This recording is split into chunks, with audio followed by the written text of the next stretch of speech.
Have you heard this before? Keep it simple. Well, even if we are not going to keep it simple forever, we're definitely starting that way, with super simple basic shapes. So, if you ever wondered how the heck do I even start a complex drawing, then check this out.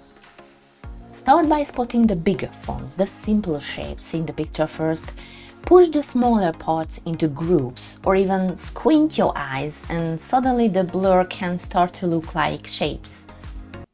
Oh, maybe not, but it's worth a try.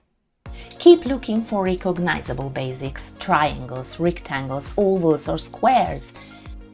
Once you start seeing them, you can't unsee them. Don't worry about details yet, just block things out and your character will start taking shape instantly. And another thing, see this? Yeah, feels stiff, right? Now curve it just a little. Instantly your character looks more relaxed, natural and alive. That's the backbone of a dynamic pose.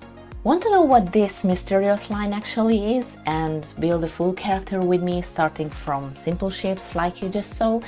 Join me in the full tutorial where we'll create this character from scratch step by step. I promise it will be rewarding, practical and way more satisfying than a stiff straight line. See you there!